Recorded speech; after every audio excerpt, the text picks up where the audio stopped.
নমস্কাৰ বন্ধুসকল, Ranjan technical skill and knowledge YouTube চেনেললৈ আপোনালোকক স্বাগতম জনাইছোঁ। বন্ধুসকল, আজি সৰু এটা ভিডিঅ' বনাবলৈ আগবাঢ়িছোঁ, যিটো ভিডিঅ'ত আপোনালোকে হোৱাটছএপত বিভিন্ন ধৰণৰ টেক্সটৰ ষ্টাইল কেনেকৈ কৰিব পাৰিম এইটো সম্পৰ্কে মই দেখুৱাইছোঁ আপোনালোকক। আপোনালোকে আখৰ লিখিব, এইটো আখৰ আপোনালোকে বিভিন্ন ধৰণে কেনেকৈ লিখিব পাৰে জনাইছোঁ। এইটো আপোনালোকে সকলোৱে জানে, এইটো হোৱাটছএপ আপুনি প্ৰথমতে ক্লিক কৰি লওক। মই আপোনালোকক ভাবিছোঁ যে আপোনালোকৰ সকলোৰে হোৱাটছএপ আছে। প্ৰথমতে আপোনালোকে হোৱাটছএপ এপছটো ক্লিক কৰি দিলোঁ, তাৰপিছত টেক্সটটো কেনেকৈ জানিব লাগে মই আপোনালোকক কৈ আছোঁ।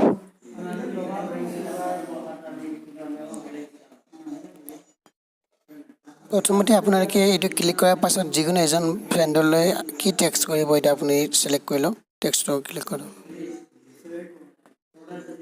ঠিক আছে, মই একেবাৰে এইটো বস্তুটো মই ক্লিক কৰিছোঁ। তাৰপিছত কেনেকৈ ষ্টাইলটো মই কৰিব লাগে এতিয়া দেখাইছোঁ আপোনালোকক। প্ৰথমতে আপুনি বল্ড যদি লিখিবলগীয়া হয়, আখৰটো মজবুত দিবলৈ বিচাৰে, তেনেহ'লে আপুনি প্ৰথমতে ষ্টাৰ ক্লিক কৰিব।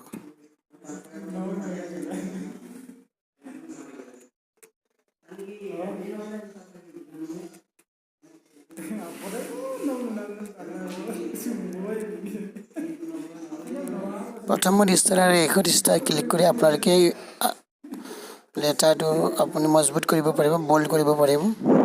ঠিক আছে, আপুনি যদি ইটালিক কৰিব বিচাৰে তেতিয়াহ'লে প্ৰথমতে হাইফেন ক্লিক কৰি যি লিখিবলগীয়া আছে লিখিব, তাৰপিছত আকৌ শেষত হাইফেন ক্লিক কৰিব।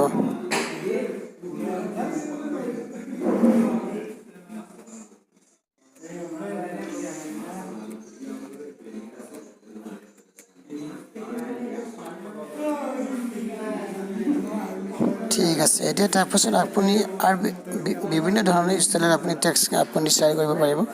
ঠিক আছে, আৰু বেলেগ ষ্টাইলত মই দেখুৱাইছোঁ। এইটো কৰিবলৈ হ'লে আপোনালোকৰ আগত আৰু পিছত বেলেগ বেলেগ ক'ড ডালিব লাগিব। এইটো চিম্বল তিনিটা ডালিব লাগিব।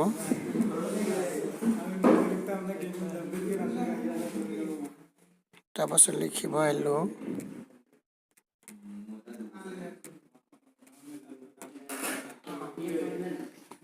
এতিয়া আপুনি নিজে চাইছে, এতিয়া হেল্ল' ষ্টাইলটো বেলেগ হৈছে।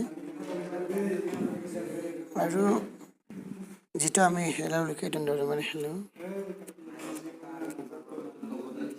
আমি এনেকৈ হেল্ল' নৰ্মেল যি আমি টেক্সট টাইপ কৰোঁ এনেকৈ টাইপ কৰোঁ। এইটো আগৰ ষ্টাইলবিলাকতকৈ অলপ বেলেগ বন্ধুসকল। আৰু আণ্ডাৰলাইন আমি কেনেকৈ কৰিম, আণ্ডাৰলাইনটো আমি কৰিম বুলি ভাবিলোঁ।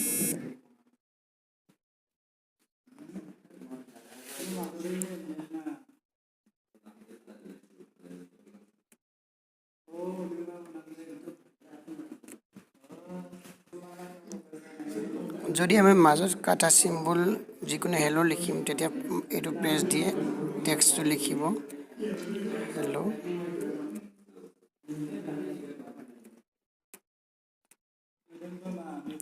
ঠিক আছে, আজিলৈ ভিডিঅ'টো ইমানেই। আৰু যদি ভিডিঅ'টো ভাল লাগে লাইক, শ্বেয়াৰ আৰু ছাবস্ক্ৰাইব কৰি বেল আইকনটো প্ৰেছ কৰিব। বন্ধুসকল, আশা কৰিছোঁ আপোনালোকৰ ভিডিঅ'টো ভাল লাগিলে। জয় হিন্দ, জয় অসম, ভাৰত।